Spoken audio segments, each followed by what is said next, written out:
Disclaimer, this podcast is not affiliated with, endorsed by, or connected to Alcoholics Anonymous, Al-Anon, or any other 12-step program. Content provided is based solely on personal experiences and information that has been shared with me. The purpose of this podcast is to share insights in the hope that they may be helpful to listeners. I am not in any way a professional in the fields of addiction or recovery, so the opinions expressed are solely my own. For professional advice, for support, information, or help about 12-step programs, please consult with a qualified professional, not me. Attend official program meetings, which are on their official websites. Thanks.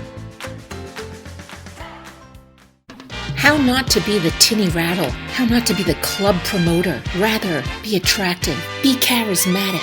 Because who needs to know, you know? This and more in Tradition 11. Wow, that was awesome. I just realized my little glow buddy, Blue. Oh, Blue, how are you? Reminds me of an Elvis song, and I can't remember it because my brain just farted. Okay. Oh my God, that intro was like, bam. I didn't even think that it would end up like that. That is just so kismet and fantastic. So Tradition 11, our public relations policies based on attraction rather than promotion. We need always maintain personal anonymity at the level of press, radio, and films. Yeah, that word anonymity is a little bit of a tongue twister. Makes me think of that Sesame Street song. Phenomena, phenomena, phenomena,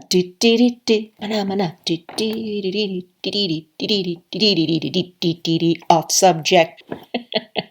So Tradition 11 is continuing these, the whole traditions as you're starting to see building up on them is about checking our motives, especially once you kind of hit that Tradition 6. And I start to look at this, less problems of money, property, and prestige divert me from my primary spiritual aim. It's always looking at like, why am I doing what I'm about to do, about to say? And so I love this. It says, considering the explosive factor, we knew we had to exercise self-restraint.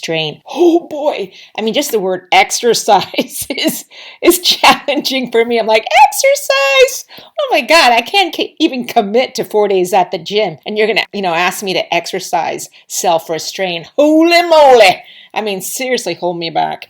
It says the way this restraint paid off was startling. It resulted in more favorable publicity. That oxymoron, like, wait, how can the more I shut my big old damn mouth and think before I open it and check my motives, that you're telling me that it's actually going to turn in my favor? What? I mean, this is, it's kind of, it's the spiritual Alice in Wonderland. Who are you, right? That world was kind of upside down, topsy-turvy. And that is exactly what this is about, because this is not the way the world operates. I mean, hello, social media.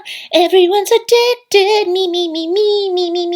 Look at me. Look what I'm doing. See, I just went to the bathroom. Oh my God, look at my eyebrows. Oh my God, look at my weight I lost. Oh my God, I'm the greatest thing since the wheel. Oh my God, forget that. I'm the greatest thing since fire. I'm not saying that people are saying that the greatest thing, but it's just we are inundated with the me.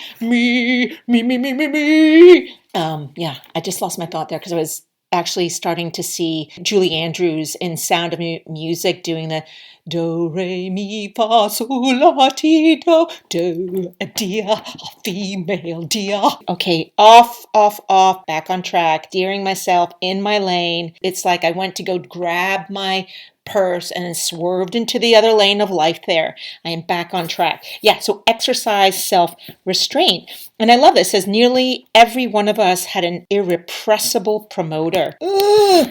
Oh my God, that is so true. I love this idea. We found that we had to rely on the principle of attraction rather than promotion.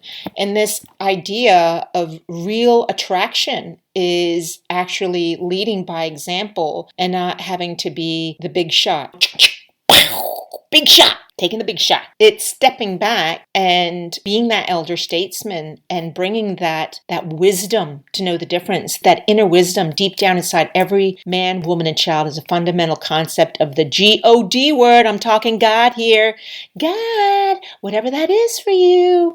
Don't take it personally. I'm just calling it God. That's what it is for me. So, whatever it is for you. I love that idea that Tradition 11 teaches me to to watch out for my self-seeking, that promoter, and doing things because I am afraid of what people will think of me. Again, the pride, less problems with money, property, and prestige. So it's about me recognizing that I have to guard my singleness of purpose and really check, like, what is my primary purpose here? And am I really doing this? I'm wanting to look good. I'm wanting, that prestige. I'm wanting to see that I'm helping, that I'm a good person, or the fear that I'm going to be rejected or not loved or wanted or respected. And right now, like in my own personal life, I'm really looking at the ways that I use money still as a form of being the promoter and the self-seeker, and this whole using it as a way to help me feel I'm loved, I'm liked, I'm connected. It never works, right? It actually gets worse, never better. And that is so true. I love it. It says right here was something rare in the world, a society which said it wished to publicize its principles and its work, not its individual members. When I'm about the world, I have to remember first and foremost, I am a child of the living creator, God as I understand him. Then I am part of Alcoholics Anonymous and Al-Anon, which is actually synonymous for me. I have to be mindful that I am that first. And when I'm speaking with anyone, even when I'm out on the street, that just who I am, just my being, I want to be that example, the best example I can be of Alcoholics Anonymous and Al-Anon, and a woman that lives by spiritual principles. I'm not perfect, right? Spiritual progress, not perfection, as we say in program and as it says in the big book of Alcoholics Anonymous. And again, you don't have to be in 12-step to live this way. These are spiritual principles. This idea of cooperation and respect and integrity. That's what I want to be, a woman of integrity. And I was definitely not that. I was flim-flamming around, and I was like a plastic bag just being tossed about in the wind. And this tradition helps me to let my actions show more than what my words do. It's opposite in this world. You just see how many sound bites and sound clips, and everybody has something to say. And actually, I realize, like, by doing this right now, that I'm actually having something to say. But my intention, my motive is to be of service. I'm just being called to share these spiritual principles because they have done amazing things for me in my life. They've helped me be more connected with myself, more honest and loving to myself, and thereby respecting and appreciating everybody's right to be. And my job is to coexist with as little friction as possible. Tradition11 helps me to realize that I'm not perfect, and that, so this idea, it says, with perfectly good intent. It's almost recognizing, I love it. Again, I'm thinking of Julie Andrews in, what was it? Oh yeah, Mary Poppins, when she says, I'm practically perfectly imperfect, or something like that. And yeah, I'm perfectly imperfect. It goes back to that tradition too. The good is the enemy of the best, and only the best will do. It's helping me to remember to always put my best foot forward, not my mouth forward, not my brain forward, but to really put my best foot forward, a step forward. And sometimes that stepping forward means to just hold space, to really listen, right?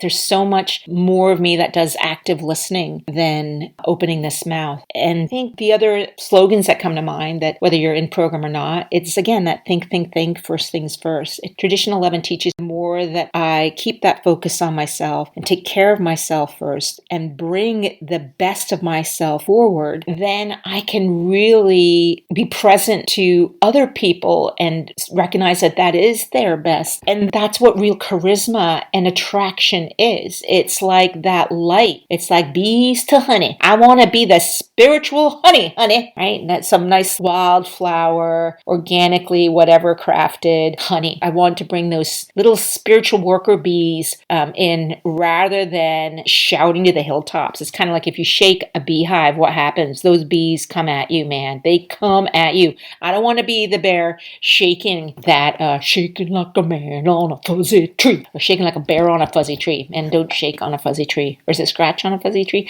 Anyway, yeah, I don't want to disturb the hive. I want to be the honey that attracts those like cute little buzzy bees to my honey. Honey, that is Tradition11, I think, more or less. I love it. Right here at the end, it says, it is more than the denial of self-seeking. Self-seeking in program, the way that I've learned, a self-seeker is using other people to make me feel a certain way about myself. And the louder I am, the bigger I am, the more people will be attracted. It's that whole sort of sensationalism, this impulsive culture. It's a practical reminder, I love this, that my spiritual principles have to come first, and I have to lay my personal ambition aside, because if I connect with those spiritual principles, my life will just exponentially get better and grow. So I think that's about it. Practicing Tradition 11, think about that attraction rather than promotion. Like, where am I getting the big megaphone of life and needing to be, as they say here in Glasgow, the tinny rattle? I don't want to be that. Like, I have tinnitus anyway, so I don't like tinny rattles.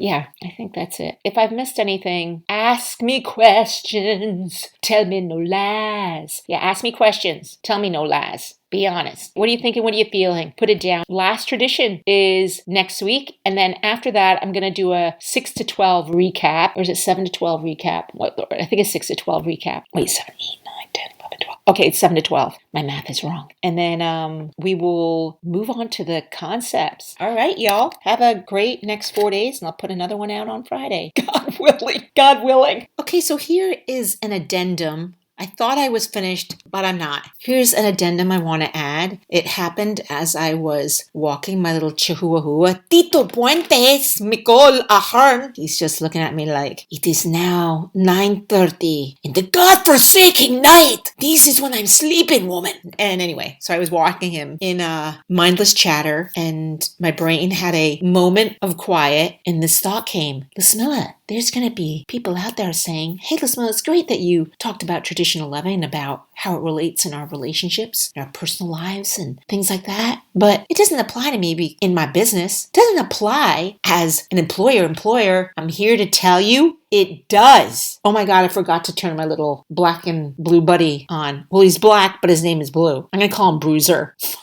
My microphone's official name is Bruiser. Bruiser. What's up, Bruiser? So Bruiser's just gonna hang over here on the edge and just cold stare me like the Death Star of microphones.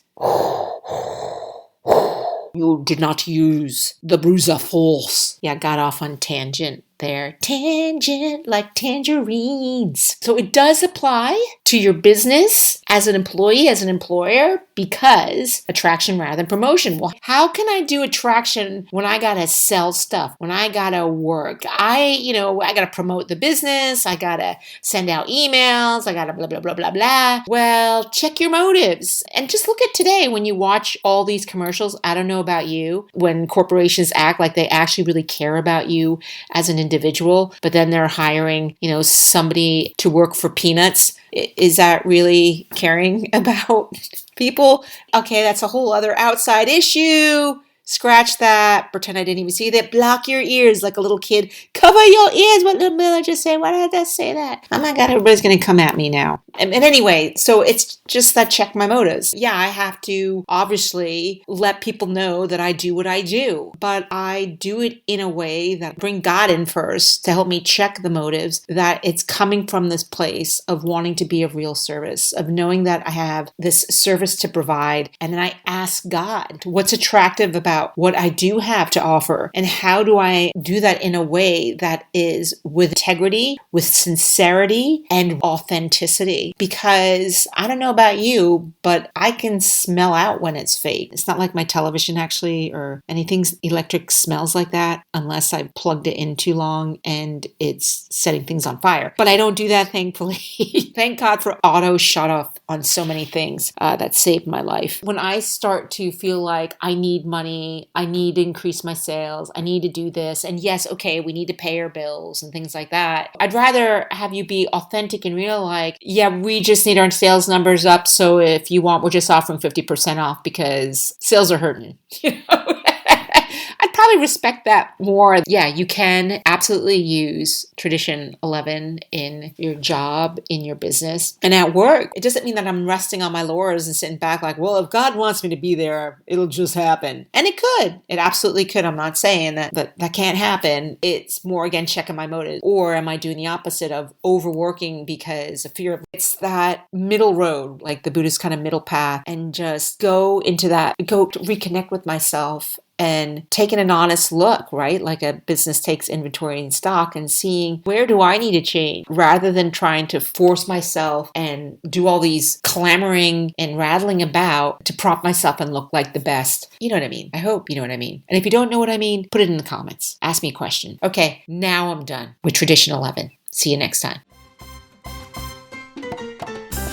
That ends another round. Bing, bing, bing.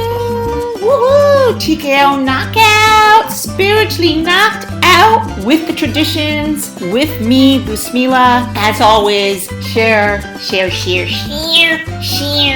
is caring. Subscribe, please. Por favor. Comment in Podbean and rate it so this can be freely given to more people. And we'll see you next time for another episode of Traditions. Kind of doesn't go with the background music of the Latin flair. Ugh, I don't understand how people do these outros things. So hard.